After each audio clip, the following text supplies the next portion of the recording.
அக்கா பையன் எவ்வளவு நல்லவனா இருந்தா தன் 2 பெண்களையும் அவனுக்கு கட்டி கொடுப்பாரு. அவனோட கழுத்தை தேர விட்டு ஏத்தி கொன்னார். ஆபத்துல விசாரிக்காம அங்கேயே அவசரமா முடிய வேண்டிய அவசியம் என்ன? இந்த அக்கா மேடம் தங்கச்சி மேடம் எப்படி பார்த்தீங்களா? ராமேஸ்வரத்தில் தெரிஞ்சவங்களுக்கு தெரியும். அந்த விஜய ரகுநாத சேதுபதி பிள்ளைங்களோடது கூட பார்க்கல பாருங்களேன். அந்த பெண்ணுங்க கஷ்டப்படக்கூடாதுன்னு நினச்சி அவர் பண்ணின அந்த எப்படி அந்த மருமகன் செத்தான்னா அந்த 2 பெண்களும் விதவை ஆயிடுவாங்களும் அவர் நினைக்கல. அதுக்கப்புறமா அவர் என்ன தான் அந்த மனசு நிற்கலை. ஒருத்தர் வந்து முறையிட்டப்போ அவன் மருமகனாக தெரியல, அவன் குற்றவாளியாக தான் தெரிஞ்சான். நினைப்போம் நம்ம என்ன பெரிய தப்பா, ஒரு காலனா தானே அவர் வந்து வசூலிக்கிறேன், இவர் கொடுக்க முடியலன்னா அவர்கிட்ட பேசியிருந்திருக்கலாம். ஆனால் இவர் எப்படி போய் மன்னர்கிட்ட முறையிட்டாருன்னு நினச்சிக்கலாம். ஆனால் அவர் என்ன சிவபக்தர், அவர் வந்து என்ன நினச்சாரு, கொண்டு போய் மன்னன்கிட்ட சொல்லிடணும், மற்றவங்க எல்லாரும் கஷ்டப்படக்கூடாது, இதை எப்படின்னா மன்னவர்கிட்ட சேர்த்துடணும், இதை சொல்லிடணும்னு நினச்சி சொன்னார். ஆனால் அது எவ்வளவு பெரிய பிரச்சனையாக ஆயிடுச்சு. அந்த நேரம் அந்த மன்னன் என்ன தன்கிட்ட வந்து முறையிட்டிருக்காங்க, அதை வந்து கரெக்டாக நிறைவேற்றணும் அப்படின்றது மட்டும்தான் நினச்சார். அதனால் அவர் வந்து இந்த மனுநீதி சோழன் கதையை கேள்விப்பட்டிருப்போம். அவர் என்ன பண்ணுவார், பசு போயிட்டுருக்கோம், ஒரு கன்று போயிட்டுருக்கோம், அவரோட மகன் வந்து தேர் ஓட்டிகிட்டு போவார். அப்போ அந்த கன்று வந்து விழுந்துடும் அந்த தேர்காலில். அவர் பார்க்காம அவரையும் அறியாமல் அதை தவறு செஞ்சு அந்த கன்று வந்து செத்து போயிடும். ஆனால் அந்த பசு போய் அந்த மனுநீதி சோழன் கிட்டக்க மணியை அடித்து அது முறையிடுது. அப்போது மன்னன் கேட்குறாரு, என்ன பிரச்சனை, இது என்ன ஆச்சு, யாருக்குன்னா தெரிஞ்சால் சொல்லுங்க. அப்போது அவங்க கொண்டு போய் காமிக்கிறாங்க சில, இந்த மாதிரி இந்த கன்று செத்து போச்சு, அதுதான் வந்து இது வந்து மணி அடிக்குது அப்படின்னு. அப்போது இது யார் செஞ்சது அப்படின்னு. அப்போது அவர் மகன் தான் செஞ்சாங்கன்னு தெரியுது. அவர் என்ன பண்ணார், அந்த பசு முன்னாடியே அவங்க மகனோட கழுத்தை தேர விட்டு ஏற்றி கொன்னார், மகனையே கொன்னார். அதுதான் மனுநீதி சோழன். அந்த பசுவுக்கு கூட, ஒரு பசு வந்து முறையிட்டா கூட அதை அவங்க அதுக்கு நீதி வழங்கினாங்க. இப்போ எதிர்பார்க்க முடியுமா? இந்த காலத்தில் எதிர்பார்க்க முடியுமா? ஆனால் இந்த காலத்திலையும் இருக்கிறவங்க இருக்காங்க. தன் கடமை, தன் நியாயம், அது பிரகாரம்தான் போகணும். நம்ம மறைச்சிக்கிட்டோம் நினச்சிட்ருப்போம். நம்மளை சுற்றி இந்த பிக் பாஸ் மாதிரி எத்தனை கேமு தேவையில்லை. அவன் இருக்கான், நமக்கு மேலே ஒரு சக்தி இருக்குது, அவன் கண்காணிச்சுக்கிட்டே இருக்கான், ஒவ்வொரு நொடியும் கண்காணிச்சுக்கிட்டே இருக்கான். அது நம்ம மனசாட்சி தான், நம்ம இது தப்பு இது சரி அப்படின்னு போகணும்.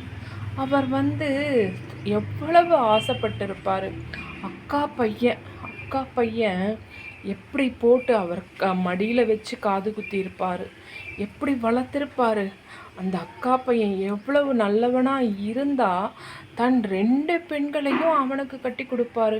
வேறு யாருன்னா வரப்போ ஒரு காலம் கடந்து வர்றப்போ அவனுக்கு வந்து கஷ்டம் வந்துடும், இல்லை அவனோட மனசு மாறிடும், வேறு பெண் வந்து சக்களத்தையாக வரக்கூடாது நம்ம பெண்ணுக்குன்னு எப்படியோ நினச்சிருக்கலாம். 2 பெண் பிள்ளையுமே ஒரு பையனுக்கு, அந்த அக்கா பையனுக்கு கல்யாணம் பண்ணி கொடுத்தார். ஆனால் அது கடைசியில் ஒரே ஒரு அவர் நினச்சதும் தப்பு கிடையாது. கோயில் பணிக்கு அது செலவு, அந்த பணம் காலனா வசூலித்தோம்னா அவர் நினச்சிருக்கலாம், முடிஞ்சவங்க தரலாம், அவர் வந்து சொல்லியிருக்கிறப்ப அப்படி சொல்லியிருக்கலாம், இல்லை எப்படியோ மாறி இருக்கலாம், ஏதோ ஒரு தவறு நடந்திருக்கலாம். ஆனால் எதையுமே அவர் மாமனார் பார்க்கல. நீ சொன்னியா, நீ அந்த சட்டத்தை இயற்றினியா, நீ காலனா வசூலிக்க சொன்னியா, கோயில் போகிறவங்க அந்த படகு சவாரி பண்ணுறவங்க கிட்டக்க சொன்னியா அப்படின்னு மட்டும்தான் கேட்டார் அவர். ஆமான்னு சொன்னது தான் அவர் தாமசம். உடனே இவனை சிறை சேதம் பண்ணுங்க, அவ்வளோதான், சிரம் துண்டிச்சு போகணும், அவ்வளோதான், அந்த இது சொல்லிட்டார் அவர். அந்த பொண்ணுங்க என்ன பண்ணுது, கேள்விப்படுது. கேள்விப்பட்டு அச்சச்சோ! அப்பா வந்து இப்படி சொல்லிட்டாரு. இனி கணவனோட தலை தப்பாது. அவனை சாகறதுக்கு முன்னாடி போய் பார்த்துரலாம் அப்படின்னு வராங்க. ஒவ்வொரு பல்லக்கில் வராங்க. வர்றப்போ அந்த கிட்டக்க போகிறதுக்கு முன்னாடியே கணவன் வந்து ஒரு இடத்துல தலை வெட்டுண்டு கிடக்குறான். அது வந்து கேள்விப்பட்டுட்டாங்க. அவ்வளோதான், துண்டிச்சிட்டாங்க அப்படின்னு கேள்விப்பட்டுட்டாங்க. கேள்விப்பட்ட உடனே அங்கங்கேயே பல்லக்கு நிற்கிது. அவங்கவுங்க இடத்துல நின்று அப்படியே தீயை மூட்டுறாங்க. அப்படியே குதித்து மாச்சிக்கிறாங்க உயிரை. அப்படி கணவன் இல்லாத இதில் நமக்கு தேவையில்லை அப்படின்ட்டு அவங்க உயிரை மாச்சிக்கிறாங்க 2 பேரும். அதுதான் அக்கா மடம் தங்கச்சி மடம் ராமேஸ்வரத்தில். அந்த மாதிரி அந்த காலத்தில் நீதி வழுவாத எத்தனை மன்னர்கள். அந்த சொந்த பந்தம் எதுக்குமே இடம் கிடையாது. நீதியா நீதி. அது தப்பா தப்பு தான். அதை எப்படி சரி பண்ணினாலும் சரி வராது. அதுக்கு அதுதான் தண்டனைன்னு டப்பு டப்புன்னு அவ்வளோதான் போட்டுருவாங்க. அந்த மாதிரி மாறுகால் மாறுகை வாங்குவாங்க. அது மாதிரி அப்போ இருந்த மன்னர்கள்லாம் நீதி வழுவாமல் ஆட்சி செய்தாங்க.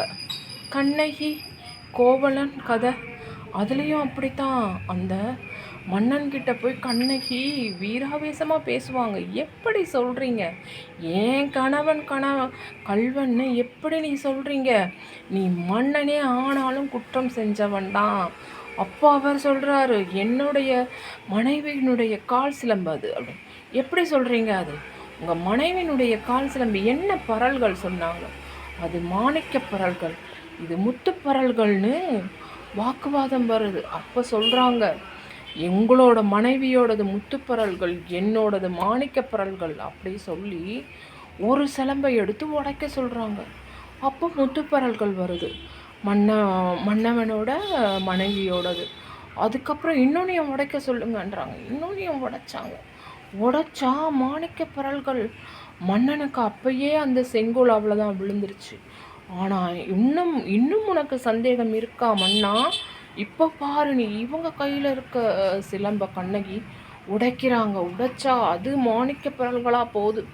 தெரிஞ்சுதா, இது மாணிக்கம் இல்லை, ரத்தம். இதுதான் நீ செஞ்சிருக்க.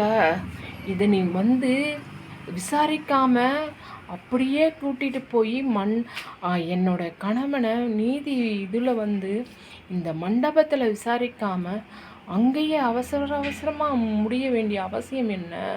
இதிலிருந்தே தெரிய வேண்டாமா, நீ எல்லாம் ஒரு மன்னனான். அந்த நாட்டையே அப்படியே தீக்கு இறையக்கிறாங்க. அந்த மன்னவன் அப்படியே விழுந்து உயிர் துறக்கிறான். அந்த மனைவியும் உயிர் துறந்துருவாங்க. அந்த நாடே தீக்கிரையாயிடும். கண்ணகியோட அவ்வளவு கோபம். அந்த மாதிரி நீதி வழுவி போச்சுன்னா, நீதி அப்படியே மாறுச்சுன்னா அவ்வளோதான். வந்து கேட்டாங்கன்னா உயிரே போயிடும். அதுக்கப்புறம் என்ன? அதனால் அப்பெல்லாம் பார்த்திங்கன்னா அப்படி தான். ஒவ்வொருத்து முறையிட்டாங்கன்னா அது யார் என்னன்னு பார்க்க மாட்டாங்க. தப்பு தான்.